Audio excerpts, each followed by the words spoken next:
You ready? I did it already.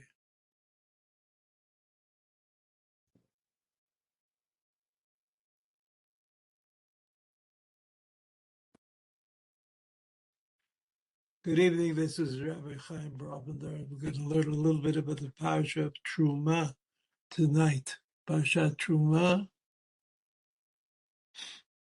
which is the Parsha of the Mishkan. The Parsha of the Mishkan. Let me just see if I can make it a little bigger.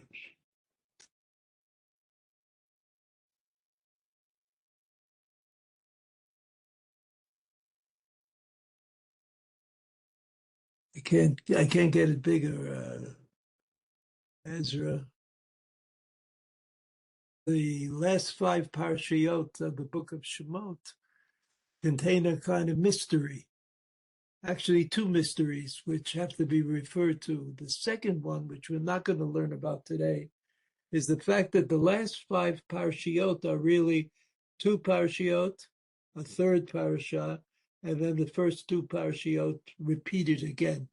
Truma Tetzaveh, right? Truma is the parasha of the building of the Mishkan, of the tabernacle, and Tetzaveh is the parasha that discusses making the Bigdei Kahuna and the Kohen Gadol, the clothing, the special clothing that the priests and the high priest shared. And Vayakel Pekude is exactly the opposite. First, the story of the Bigdei Kahuna, the clothing of the Kohen, and then the building of the Mishkan, the building of the tabernacle. That's the first mystery that we're getting involved with. That mystery is the mystery of the order of the chapters of Shemot, of the last chapters of Shemot. But besides that question, there's another question. And that is the end of the Parsha of Mishpatim. Moshe Rabbeinu comes down from the mountain after 40 days and 40 nights, the mountain that Kodesh Baruch Hu taught him the Torah that was necessary to pass on. Of course, then there was this problem that they had decided somehow to build the golden calf, an act of idolatry, of an idolatrous nature, to build that golden calf so that they would have something that they wanted. Well, it was not so clear what it is that they wanted. So that story, the story of the building of the golden calf, that appears in the parasha of Ki Tisa, which is the parasha of the middle parasha of the last 5 parashiyot of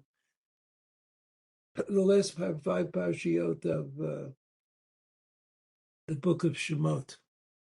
So the last 5 parashiyot are really kind of mixed up. 2 parashiyot are duplicated, and 1 parasha, the story of the Egel HaZahav, Ki Tisa, that parasha is not in any particular place. It should belong before the parasha of Truma. But in any event, it would seem that Moshe Rabbeinu came down from Har Sinai. Moshe Rabbeinu came down from Har Sinai and approached the people at some time or other, either before the parasha of Truma or before the parasha of Vayakel. I'm not sure exactly when that was, but he told them to build a Mishkan. The first thing they had to do once the Egel HaZahav was out of the way. I mean, we're sort of at the beginning of Vayakel.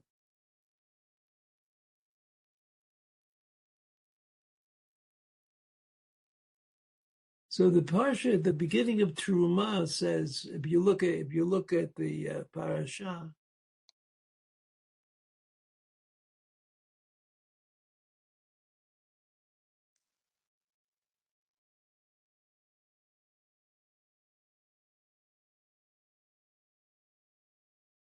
וידבר השם אל משה לאמור, דבר בני ישראל ויקחו לי תרומה, כל איש אשר ידבנו ליבו תיקחו את תרומתי. So what HaKadosh Baruch Hu says to Moshe Rabbeinu is, get this organized. we've got to build Bikuli Truma. Bikuli Truma, that apparently just getting the money together, the material that's going to be used in building the Mishkan is itself a chiyuv. A chiyuv meaning it's obligatory. Tikhu trumati is what it says in the pasuk. It doesn't say build a Mishkan. It says tikhu trumati, and then the pasuk goes on, pasuk gimel, to list all the important things that you have to bring as truma. Zot truma shetikhu meitam zahav, kesef, v'nechoshet. So I mean, I don't know, in the tradition, the received tradition about zahav, kesef, v'nechoshet seems to me to be less than admirable. I mean, zahav, kesef, v'nechoshet is the root of terrible things. It's an emphasis on the practical side of it, on the real side of building. The pasuk doesn't say anything about building. But then there's pasuk dalet chelet v'argaman b'tolat shani v'sheish v'izin. This is prepared. It's prepared by a person who works in this kind of area. First the hard metals, then the soft, all the cloth that is going to be made different colors and different qualities. Pasuk Hey, Borot Elim, Damim, and skins of animals, Shitim. These are all things that you need in order to build the Beit HaMikdash, without my telling you at the moment what you're going to build at the end, what the end game is. Then Shemen Lama'or, Shemen, the kind of oil that you use for lighting up a room or lighting up a hall. Besamim l'shemen hamishcha, l'ktaret hasamim. Besamim l'shemen hamishcha, shemen, the kind of shemen that you anoint with. Ktaret hasamim, all the various kinds of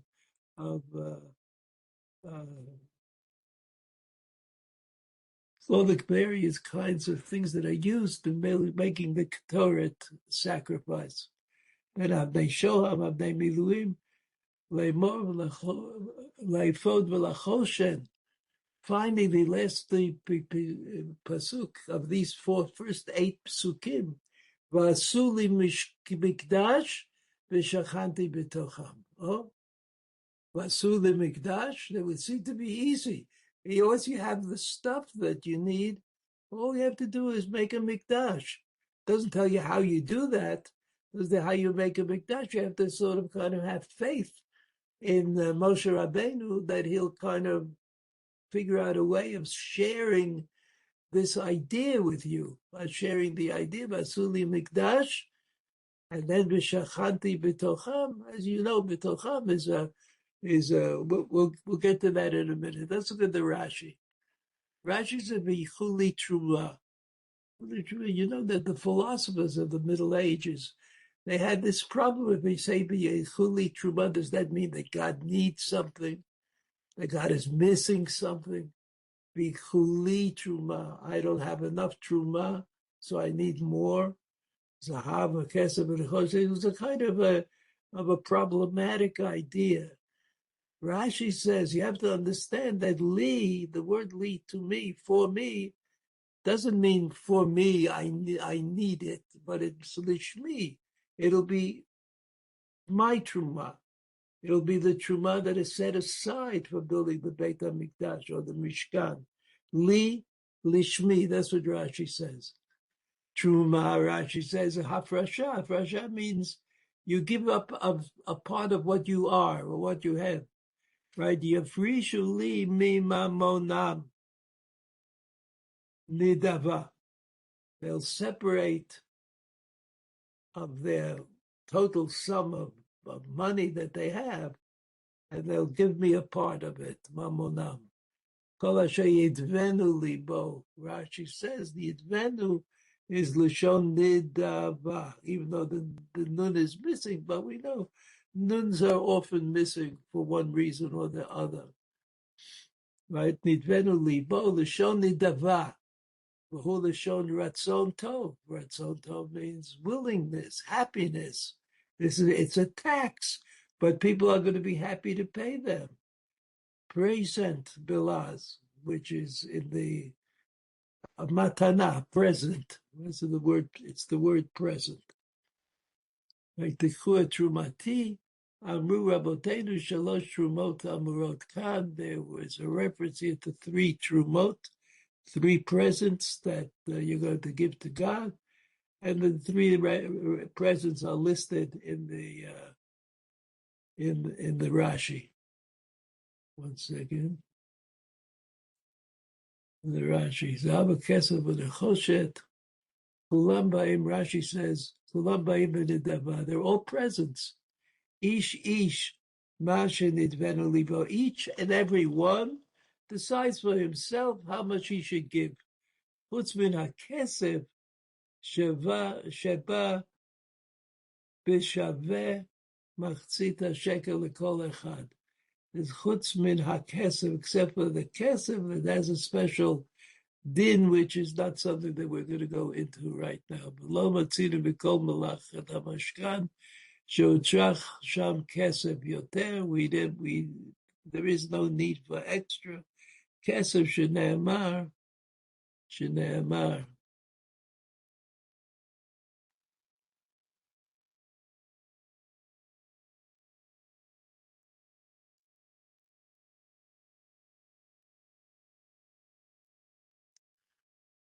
Okay, so we know about these first psukim in the parasha of Truma.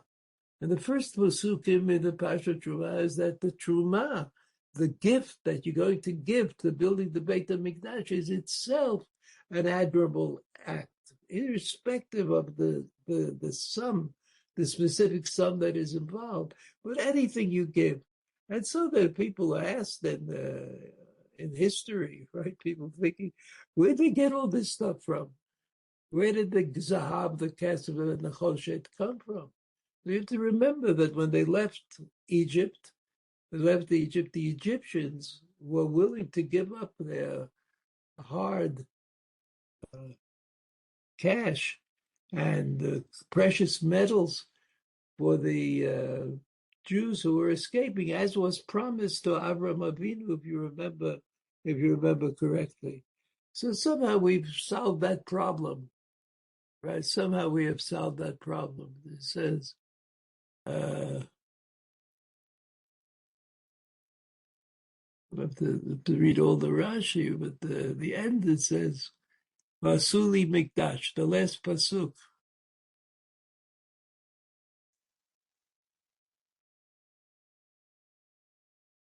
The last pasuk after the list of all of the things that they have to bring in order to build the Beit HaMikdash, even though they don't know yet how they're going to build this Beit HaMikdash, is, right, the last pasuk, Vasuli Mikdash.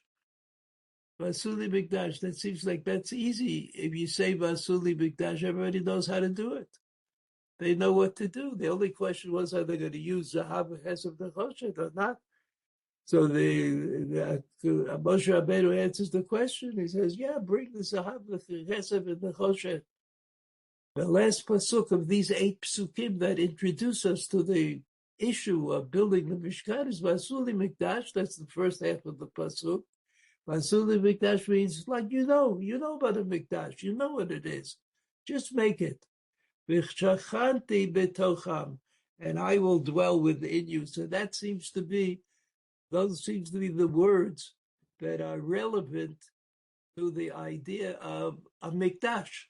Like, what is a Mikdash? A Mikdash is v'chachanti betocham. V'chachanti betocham. Rashi, at the end, Vasuli Mikdash. Vasuli Lishmi. Just as Rashi said by Truma. He said, Vichuli Truma, Li Lishmi. What does Lishmi mean? It doesn't mean it's for me. It means it's for my name. The name will be put upon it. It will belong to me. And belonging to me, the pasuk says, Vasuli Mikdash v'shachanti betocham. Everybody says, oh, v'shachati b'tocham must mean something very of great significance, not a mikdash for the nation, but a mikdash for each and every Jewish person. V'shachanti b'tocham. I don't know if that's correct. Rashi doesn't quote that idea, but so what is it exactly that they're being asked to do? What is it exactly that they are trying to, that they're being asked to do, especially after the failure at the time of Moshe Rabbeinu's being on the mountain for 40 days and 40 nights, and then the Jews at that time built the golden calf. So these are questions that the Ramban tried to deal with, and he did it in such a wondrous way that I think it behooves us all to try to follow along and see what the Ramban, or how the Ramban said what he said. So the Ramban starts off and says, Kasher diber Hashem. Kasher diber Hashem im Yisrael panim b'panim. Panim b'panim is a serious statement. It's a closeness. It's a statement about the closeness of Bnei Yisrael to Hashem.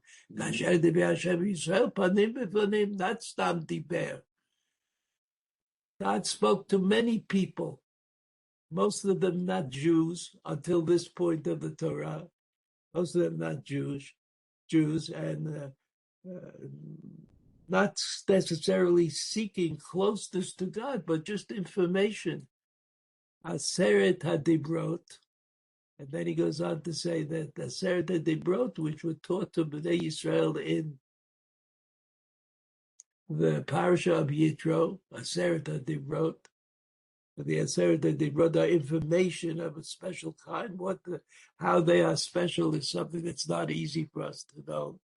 V'tziva otam al yedei Moshe k'tzat mitzvot shehem k'mo avot lemitzvoteha shel Torah. Avot are prototypes. Avot, our father, is a prototype of many others. So the Avot were the Aseret HaDibrot, Lemitzvoteha Shel Torah. So you see that the Ramban, just as Rashi at the end of the Parsha of Mishpatim, both think that the Aseret HaDibrot somehow are a representation of the entirety of the Torah.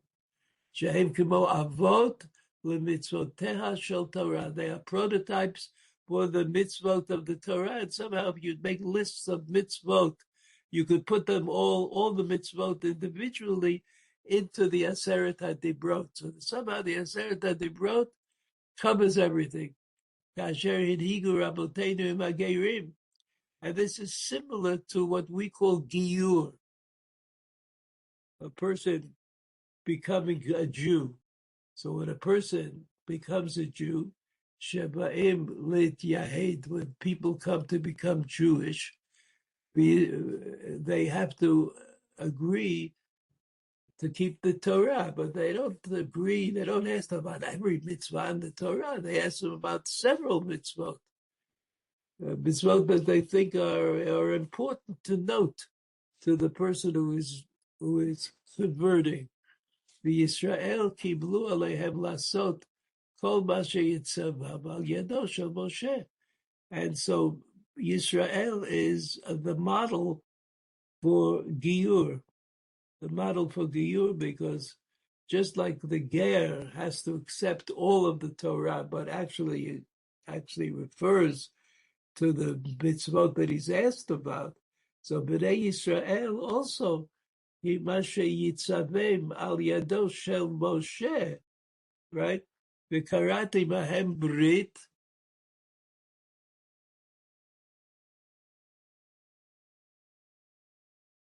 Leit Yahed. Israel kiblu aleim lasot kol ma shetziveh liyado shel Moshe. Again, v'karati mahem brit. Kol zeh. Me'ata einahem lo la'am, v'hu lahem le'elohim. So that creates that agreement to accept the demands of the Torah, both al Yedei Hager, the convert, and al Yedei B'nai Yisrael standing at Har Sinai, created a relationship that they are Haim Lok La'am, they B'nai Yisrael were the people of God, V'hu lahem le'elohim, and he was their God, Kasher Hitna imahem mitchila, as he had agreed with them, as the condition accepted in the agreement with them, mitchila. V'ata im shama tishma'u b'koli, if you listen to whatever I tell you, shmartem et briti, and you will watch carefully my covenant, v'yitem li skula, and you will be a treasure to me, right? There'll be a treasure. B'amar, v'atem tiyu li mamlechet kohanim b'goy kadosh. Also there in Perek Yutet, which is the preparation for the Aseret HaDibrot. V'hinei heim kedoshim, re'uyim sheyeh b'hem mikdash. They became kedoshim at that time with that agreement. And as a result, kedoshim, what does kedoshim mean? What does it mean to be sanctified? Ramban says this, Ru'uyim sheyeh b'hem mikdash la'ashrot shchinato b'nehem. Somehow, this becomes the condition, the thing which makes it possible for the Beit HaMikdash, for the Shekhinah to dwell b'nehem, for the Shekhinah, which is the name of God, to dwell in their midst. Ra'ui sheyeh mikdash la'ashrot Shekhinah b'nehem. V'lechein tziva tchila al devar hamishkan sheyeh lo bayit b'tocham mekudash lishmo. So this is why we start off with the Mishkan. That's in Truma, the Parsha of Truma that we were learning, what we started to learn. Mikdash is lishmo v'shav v'yidaber Moshe v'yitzaveh et b'nei Yisrael, and that's where the conversations between God and Moshe Rabbeinu take place, and that's under the rubric of kedusha. What is kedusha? That it could happen. It could be. There's a place, right? That generally when Moshe Rabbeinu, for example, when Moshe Rabbeinu spoke for the first time to HaKadosh Baruch Hu, it was through the agency of the Snedbo Erba Eish, of the burning bush.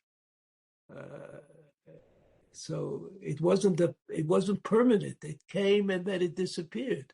What happened to the burning bush after Moshe Rabbeinu left? Well, I guess it burnt up. It disappeared. So we're talking about not the ability to speak to God from time to time or from place to place, but we're talking about a mikdash, a place where the availability of this relationship to HaKadosh Baruch Hu is somehow greater, more profound than it is in other places, because it's about Tchila al Dvar Mishkan.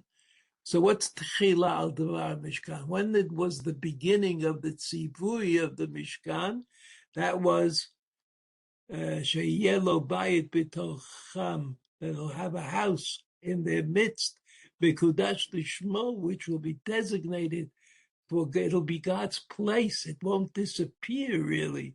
V'shav yedaber im Moshe v'yitzaveh b'nei Yisrael. That's the place where God speaks to Moshe Rabbeinu and commands him to pass the word on to b'nei Yisrael.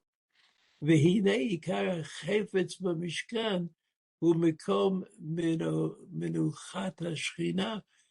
Ikar ha'chefetz b'mishkan. What is it that Hashem wants when he says "Tzvitchu li truma u'mekom menuchat ha'shchina"? The place where the Shechina rests, Shehu ha'aron, and that itself is represented in the Aron. We say, where is the Shechina? Where is the Shechina that's resting in Mishkan? Answer, it's in the Aron, in this closet.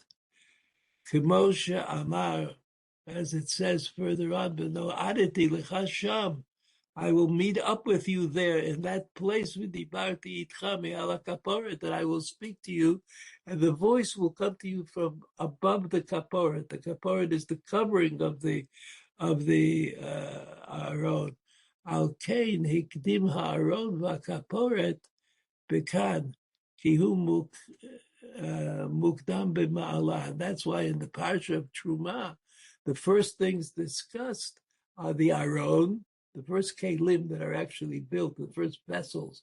First the Aron, that closet or that case in which he puts very valuable things, and then the kaporet, the covering of the Aron, the special upper cover. Kihu mukdam b'ma'ala, because those two things are the most important, or the Aron is the most important. V'samach la'aron ha'shulchan, and after the Aron, the shulchan and the menorah. These are things that are necessary to have for the Beit HaMikdash. Shehem kelim kamo, they are similar to it. It being the Aron, and the menorah is like the Aron. It's one of the vessels of the Mishkan. V'yaru al inyan ha-Mishkan, and they kind of indicate something about the Mishkan. Shebavuram na'asa. They were made. It was made for that. Aval Moshe hikdim b'Parashat Vayakel et ha-Mishkan et o'alo et michseu. Later on in the Parsha of Vayakel, as I told you at the beginning of our discussion, it says Moshe hikdim b'Parashat Vayakel in that Parsha number 4 out of 5. Right, Truma Tetzava Kitisa Vayakel Pekude, and in the beginning of Vayakel, et HaMishkan et Ohalov et Bechseu, v'chein Azab B'Tzalel, U'lahalan Lefi Shehu L'Kaden B'Maaseh. One second.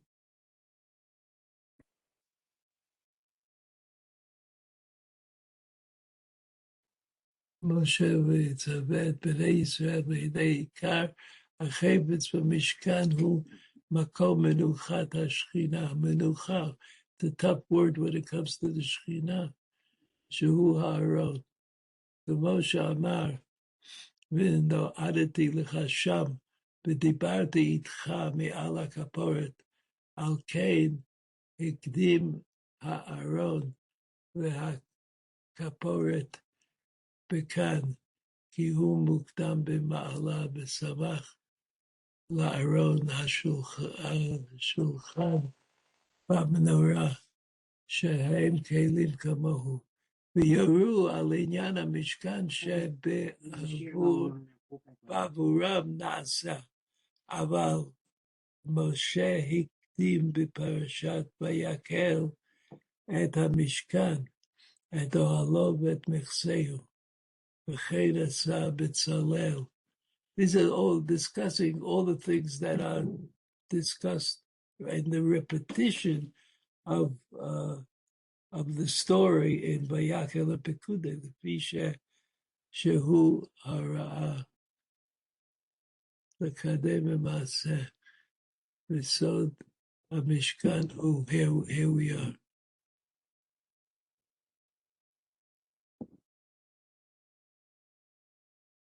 So the Ramban sort of summarized for us that the story of the Mishkan is going to be repeated again in the parasha of Vayakel, and he quoted several psukim from that parasha to indicate that. And finally, he gets up to these words with Sod HaMishkan Hu. Now, you have to understand and remember that when the Ramban says the word Sod, he means he's talking about a different level of understanding. That Sod is usually equated with what we call Kabbalah. It's just that we don't always know what Kabbalah is, but I would say that what the Ramban means is there's another level of interpretation. And that level of interpretation is part of what certain people learn about. The Ramban himself was a Kabbalist, and he had students who learned the Kabbalah with him. And he thinks that even though this commentary that he wrote on the Torah is, by his own admission, not a Kabbalistic tract, not something that had anything to do with Kabbalah, he nevertheless, from time to time, finds it impossible not to deviate from his original plan, which is no Kabbalah, to kind of go at least on the edges of the Kabbalistic interpretation. So he says, "V'zeh sod hamishkan hu." This is what you really want to know, because it's not in the pasuk. I told you that until the end that there'll be a place for God. I mean, can you imagine? Every place is a place for God. What's the Soda Mishkan Hu? What is the secret of the Mishkan? Sheyeh HaKavod Asher Shochen Al Har Sinai, Shochen Alav Benistar. Benistar means it's hidden away. You don't see it. What is it you don't see? You don't see that what we're looking at is the memory of Har Sinai. People had an experience at Har Sinai. There was a remarkable turn of events which affected everybody. And at Har Sinai,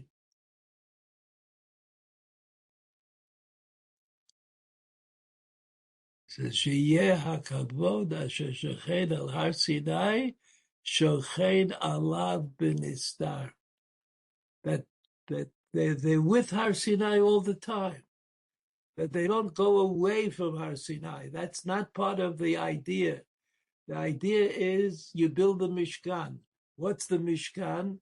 The Mishkan is a memory of the event of Har Sinai, right? The memory of that event. Shekavod Asher Shochen Al Har Sinai, Shochen Alav B'Nistar, Ukemo Shene'emar Sham, and the pasuk there says, V'yishkein Kvod Hashem Al Har Sinai, that there's some kind of idea that God's place becomes the place on Har Sinai. Uchtiv hein her'anu b'mishkan shnei pa'amim. Kvod Hashem malei et hamishkan. Kvod Hashem is another way of saying the appearance of God, the presence of God. Malei et hamishkan filled up the tabernacle. Keneged et kavodo v'et gadlo. That there's something real, tangible about the kavod that they are able to experience by looking at the Mishkan. V'haya b'Mishkan tamid im Yisrael hakavod shenir'eh lahem b'Har Sinai. And that Mishkan presented to them the living memory of the experience they had at Har Sinai. Ubevo Moshe, when Moshe Rabbeinu came, Haya Elav Hadibur Asher Nidbar Lo B'Har Sinai. And Moshe Rabbeinu, when he received talking from Hashem, it was like he was at Har Sinai again and receiving that information. To Moshe Amar b'Matan Torah, as it says in the story of Matan Torah and Dvarim, Min hashamayim mishbiacha et kol lo liasreka. Min hashamayim. It's not such an easy thing. You heard the real voice of God, kol lo liasreka, to oppress you with ve'al haaretz heracha et isho hagdola. And then on the land, there was Isho Agdola. Isho Agdola is the great fire. Kach b'Mishkan. B'Mishkan k'tiv v'yishma et hakol medaber elav me'al hakaporet.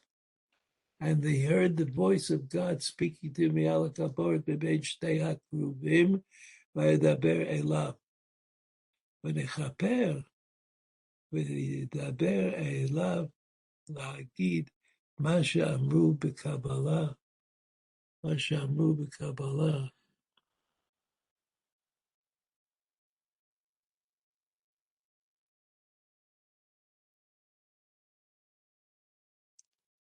שהיה הכל בא מן השמיים. The voice came from heaven. El Moshe, מעל הכפורת, from above the kaporet, which was the cover of the aron. ומשם מדבר עמו. כי כל דיבור עם משה היה מן השמיים ביום ונשמע מבין שני הקרובים. Moshe Rabbeinu heard the voice from heaven come in between the kruvim, the cherubs, that were on the aron. Kederech udibarav shamata mitoch ha'esh. You heard the voice from the fire. Valkein ayushnehem shnehem zahav. V'chein amar ha'katuv. Chein amar ha'katuv is what it says in the pasuk. Asher iva'ed lachem shama, a place where I will meet up with you. Lidaber elecha sham, v'nikdash b'chvodi, and kvodi is the presence of God. Nikdash is the result of the presence of God. Nikdash, the place becomes holy. Kisham yeh beit moed lidibur, v'nikdash b'chvodi. Okay. What I think that the Ramban is trying to say, or trying to help us understand, that would be better. The Ramban is helping us to understand how the memory of something, remembering that something happened, can be activated in our consciousness, in our conscious reflection on that event, which will enable us to relive that event. And for the Ramban, all these things, the Aron, the Menorah, the Shulchan, these are things that re-establish for us the idea that HaKadosh Baruch Hu could be in a place which for us was invented in Matan Torah. The Matan Torah of the Parsha of Yitro, the Aseret HaDibrot. We stood at the mountain. It was a mountain. It was so distinct from other mountains. It was not something that you could be confused about. At that mountain, we saw exactly what we understood was the presence of God. Now, how you recreate that memory, not just the remembering that something happened in the past, which is something that is important, but not critical, not a critical thing religiously. The religious personality, according to the Ramban, is looking for the precise renewal of the experience. He wants to experience the presence. He wants to experience the presence of HaKadosh Baruch Hu just as he experienced it the first time around. So the Torah says, "Vasuli mikdash v'shachanti b'tocham," just as on Har Sinai. This is Rabbi. Like, how do you do that? How do you know that you've done it? How do you know that there is such a possibility? So the answer of the Ramban is that if you imitate, that's what the Torah says. If you imitate the experience that you had at Matan Torah, the experience will be real. And this became morphed over time. This Ramban, this statement in the Ramban morphed over time into a situation where that if you learn Torah, if a person learns Torah, he can expect to achieve the mystery of a shachanti b'tocha. Just as HaKadosh Baruch Hu was the resident on the mountain of Sinai, when the people came to hear the voices and to receive the Torah, that idea continues. It's not something that disappears. It continues, just not there automatically. You have to work at it. And working at it means you have to build a mishkan with the Truma. The Truma, by the way, is probably the exchange of the physical world for the spiritual world, for the world of building the building, to the world of appreciating, the world of appreciating that the building could become v'shachanti b'tocham. And if the building is v'shachanti b'tocham, if you know that to be the fact, you get the experience of Har Sinai. And the most important thing that happened according to Parashiyot, after the parasha of Yitro, that Kodesh Baruch Hu said, Vasuli Truma, and then Vasuli Mikdash V'Shachanti B'Tocham, we're using the word Mikdash in that time, which was more appropriate to the Mikdash of David and Shlomo, but okay. Vasuli Mikdash, it means forever. This statement that the Torah tells you something about the rejuvenation of memory, that memory can become real. Everybody knows that. Usually the memories that become real for us are memories that we're not interested in. But people have very graphic and colorful dreams sometimes. So that's possible. It's possible to generate the knowledge of the past, to have it actually happen right before your eyes. Vasuli Mikdash. That if you make the Mikdash, then B'Shachanti B'Tocham. How do you know B'Shachanti B'Tocham?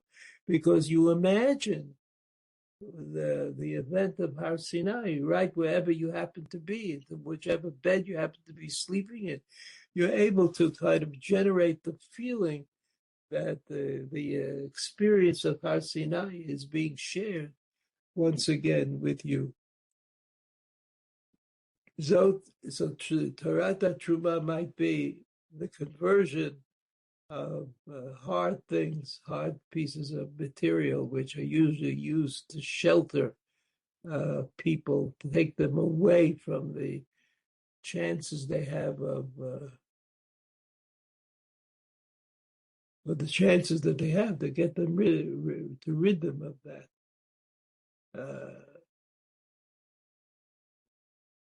But that opportunity, Vasuli Mikdash, the opportunity of building a Mikdash is not just the opportunity of building a physical structure, but it's a physical structure that is liable to contain Vasuli B'Shachanti B'Tocham, that God will dwell therein, which means that everything in that limited space becomes God's, as it was in Matan Torah. Matan Torah, there was noise, there was light, there was fire, there were all of these things were the way we explain ourselves. What were we doing there? That's what we were doing. We were frightened, we were loving, we were happy, we were sad. We were doing all of those different emotional things which gave us the opportunity to see God at that time, V'Shachanti B'Tocham.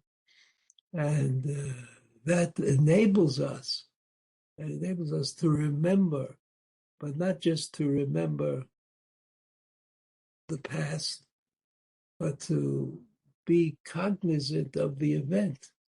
It really happened. We were really there.